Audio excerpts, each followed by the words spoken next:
In this video I'm going to show you how you can reduce your Kubernetes costs before touching Kubernetes by simply utilizing the offers cloud partners can get you, like better payment terms, like net 90 payment terms, more credits, discounts, and other commercial offers only partners can get you that do not cost you money because they are being compensated by the cloud provider. So if your team says the cloud bill is high because of Kubernetes, your first job is not to learn Kubernetes. Your first job is to check whether a partner or a reseller can package the account and get hyperscaler offers before engineering touches the cluster. So what this actually means is that a partner or a reseller can package the account. They take your spend, growth, and workload, and what they do is they go directly to the hyperscaler, and from the hyperscaler they can get you credits, discounts, better payment terms, and funding on work done on your account. So even if you're interested in doing technical changes on your account, you can get a cloud reseller to get funding for this work and to do all of the technical optimization on your Kubernetes environment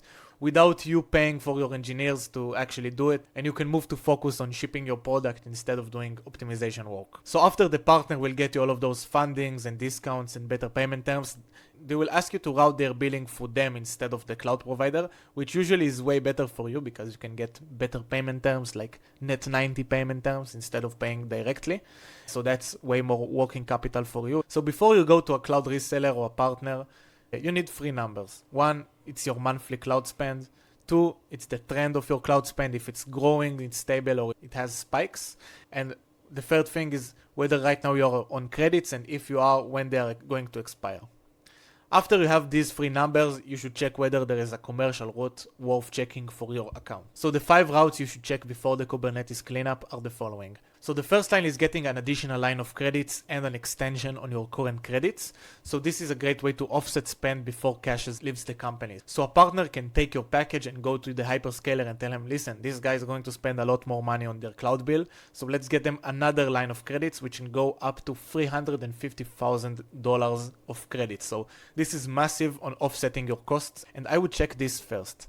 The second thing you can check is a discount/private offers. So a partner can tell you, listen, let's bundle all of your software costs together and I will give you like a 10% discount on all of your Kubernetes, AI related costs, etc. And they will package it to one commercial offer that will save you a lot of money. So this is something you should check with the partner, what they're able to get you with their MDFs, their marketing funds, which they allocate to these sort of deals. So this is a great way to reduce your Kubernetes costs. This is a great route I will check after the credits. The third thing you could get, which is also huge, is payment terms. So right now you're probably paying directly on your cloud bill, but with a reseller you can get stuff like net 90 payment terms, which means you delay your payment by 90 days. So it's a very good way to get more working capital and not pay directly at the moment your cloud bill hits. The fourth thing you should check, which can also be huge, is funded work. So let's say you do need the actual technical audit on your Kubernetes environment. You can go to a partner and they will get funding from the hyperscaler to do all of those audits on your account,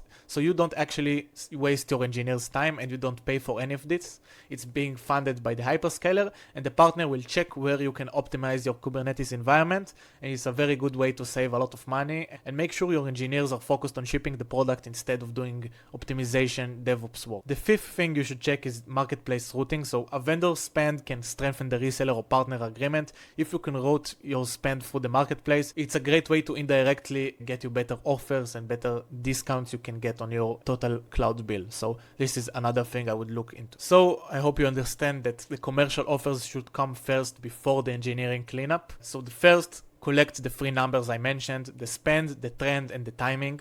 Second, check a partner/a reseller offers.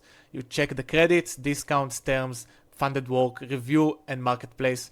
And if you're eligible for some of these, they will save you a lot of money before doing the technical cleanup. And only after you've checked all of your commercial offers, then you should ask engineering what cleanup is worth doing.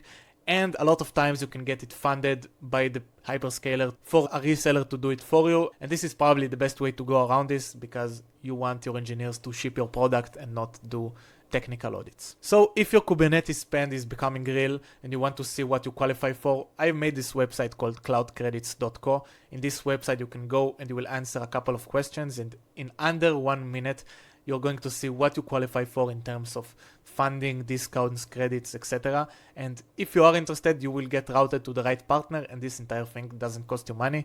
You will get all of the funding, discounts, credits without looking for the right partner, because I have already pre-vetted all of the partners, and you will only talk with ones that can actually get you these offers.